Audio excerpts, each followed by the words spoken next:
Hubo dos épocas que, para muchos cinéfilos y críticos, marcaron algunos de los momentos más bajos de la historia del cine, los años 50 y los años 80. No porque no se estrenaran películas interesantes, las hubo, sino porque ambas décadas estuvieron marcadas por una especie de corsé creativo que asfixiaba la libertad artística, un filtro constante, casi invisible, que pasaba por cada guión, cada escena y cada decisión de producción. En los 50, esa limitación no era tanto una imposición de la industria, sino el reflejo directo de una sociedad extremadamente conservadora. El famoso Código Hays dictaba lo que se podía y no se podía mostrar en pantalla. Nada de besos prolongados, violencia explícita o temas que desafían la moral establecida. Los estudios sabían que cruzar la línea significaba arriesgar su reputación y sus ingresos. El cine se movía entre la elegancia y la autocensura, con directores que, incluso siendo brillantes, debían disfrazar sus ideas para que pasaran inadvertidas ante el ojo vigilante de la época. En los 80, en cambio, el fenómeno fue distinto. No era la moral conservadora de toda una nación lo que apretaba el cuello a los creativos, sino un clima de autocensura dentro de la propia industria. Las grandes productoras preferían no arriesgarse con proyectos que pudieran generar polémica. Se prioriza lo seguro, lo que encaja con el mercado global, lo que pudiera vender merchandising y llenar las salas con un público familiar. Quentin Tarantino no tiene pelos en la lengua al describirlo. Odia el cine de los 80 y lo llama sin rodeos la década sin agallas. Sin embargo, y esto es importante, incluso él admite que hubo unas cuantas joyas que merecen ser rescatadas del olvido. 6 películas que, para su criterio, sobrevivieron a ese clima creativo castrado y que no solo valen la pena, sino que tienen detrás historias tan caóticas, conflictivas y apasionantes como las tramas que cuentan en pantalla. Algunas de estas historias parecen más un drama de Hollywood que un making-of. Una de ellas terminó con el despido fulminante de su director cuando aún quedaba material por rodar. Otra fue víctima de una catástrofe financiera. Su estudio quebró justo en el momento en que la película llegaba a los cines. Y hay una que, tras ser acusada de racismo, se hundió tan rápido que casi borra del mapa la carrera de su creador. Todas, sin excepción, tienen un punto en común. Sobrevivieron a la tormenta para ganarse un lugar privilegiado en la lista personal de Tarantino. Empecemos con Year of the Dragon. Para entender lo improbable de su existencia, hay que recordar qué pasó con Michael Cimino unos años antes.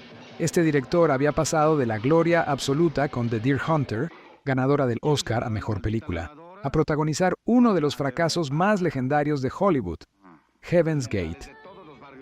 Aquella superproducción de 1980 fue tan desastrosa que no solo hundió la carrera de Cimino, sino que arrastró consigo al mismísimo United Artists, que quedó prácticamente en ruinas. Costó una fortuna, recaudó migajas y se convirtió en el ejemplo perfecto de cómo un director, con control creativo total, podía llevar un estudio entero a la quiebra.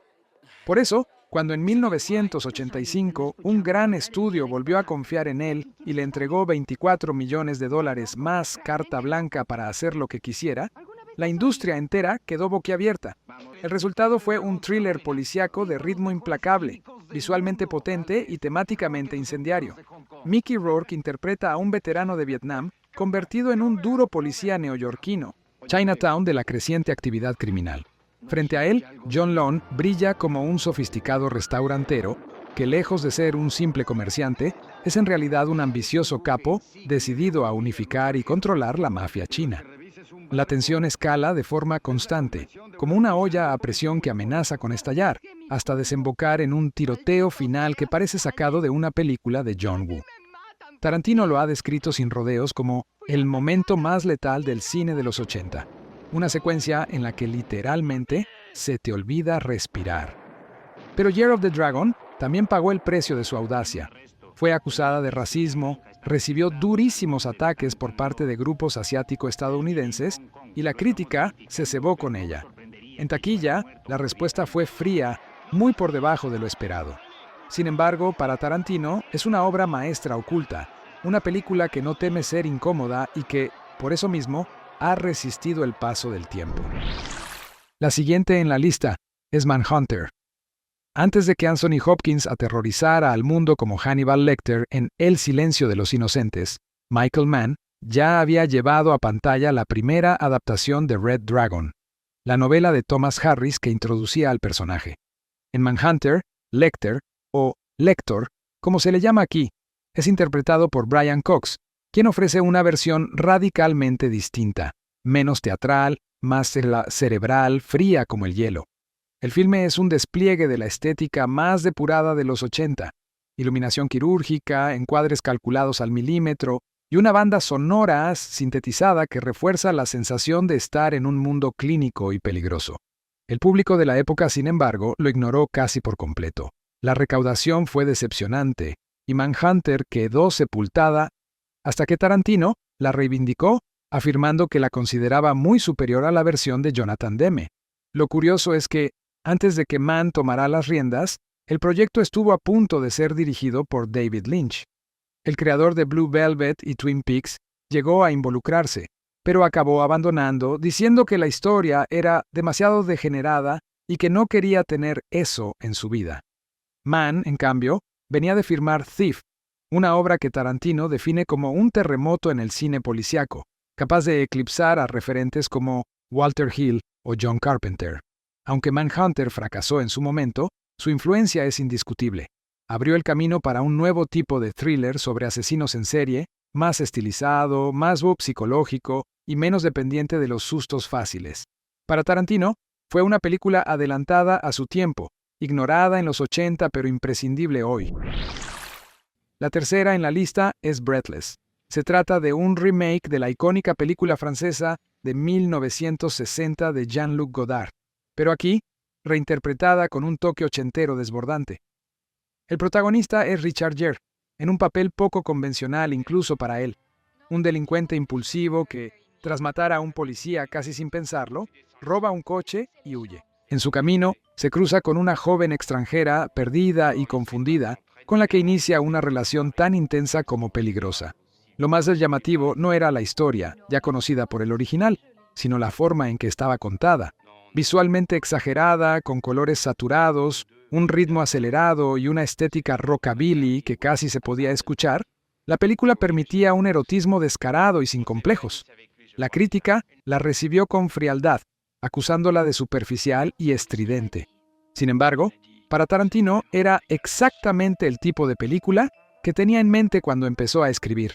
Una que no buscara sutileza, que fuera puro estilo, rebosante de referencias pop y que no pidiera disculpas por lo que era.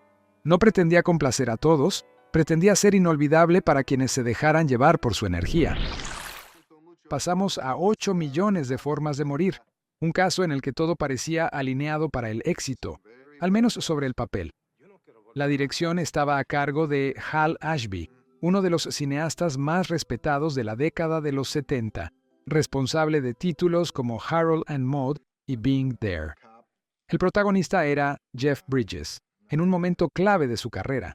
El guión lo firmaba nada menos que Oliver Stone, adaptando una novela de Lawrence Block. Con estos ingredientes, era lógico pensar que el resultado sería memorable. Pero la realidad fue otra.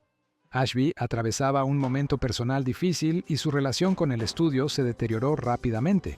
Fue despedido tras completar el rodaje y en medio del caos, el guión se reescribió en plena producción. Oliver Stone se desentendió del proyecto y lo que llegó finalmente a las salas fue una especie de rompecabezas incompleto con escenas que parecían no encajar entre sí. Para muchos fue una decepción. Para Tarantino, una joya imperfecta. La consideraba un prototipo defectuoso de lo que años después sería Hit de Michael Mann. Una historia de policías y criminales con un trasfondo emocional más profundo de lo habitual. Flesh and Blood. La quinta joya para él es Flesh and Blood, dirigida por Paul Verhoeven, quien aún no había llegado a Hollywood para firmar éxitos como RoboCop o Total Recall. Aquí, Verhoeven ofrece una visión de la Edad Media completamente alejada del romanticismo. Un mundo brutal, sucio y despiadado, donde la violencia y el hambre son moneda corriente. Rutger Hauer y Jennifer Jason Leigh lideran el elenco en una historia incómoda, donde las líneas entre víctima y verdugo son difusas y cambiantes. La película no buscaba agradar, sino sumergir al espectador en un tiempo hostil y peligroso. El rodaje, sin embargo, fue un infierno. Las tensiones entre Verhoeven y Hauer se volvieron insostenibles y esta sería su última colaboración. En Estados Unidos, la crudeza sexual y la violencia explícita obligaron a recortar gran parte del metraje para su estreno. Pese a las mutilaciones, Tarantino celebró que el espíritu original sobreviviera, una representación honesta y sin filtros de un periodo histórico que el cine suele suavizar. Finalmente, Near Dark, de Catherine Bigelow. Antes de convertirse en la primera mujer en ganar un Oscar a Mejor Dirección, Bigelow se atrevió a mezclar dos géneros que, en teoría, no tenían nada que ver, el western y la película de vampiros. Para reforzar el carácter de familia oscura y peligrosa, reclutó a gran parte del elenco de Aliens: Lance Henriksen, Bill Paxton y Jeanette Goldstein. La película tiene una atmósfera única, pero hay una secuencia que quedó grabada en la memoria de Tarantino. Una masacre en un bar, tan intensa y coreografiada con tanto pulso, que el director llegó a verla 5 veces en el cine solo por revivir. Sin embargo, el destino jugó en su contra. El estudio encargado de distribuirla quebró justo antes de su estreno, dejándola prácticamente sin promoción. Fue un fracaso en taquilla, pero con los años encontró su público y se convirtió en un clásico de culto, admirado precisamente por su audacia al combinar estilos y tonos. 6 películas, todas surgidas en una década que Tarantino dice detestar, pero que, irónicamente, le regalaron momentos y referentes que él considera insuperables.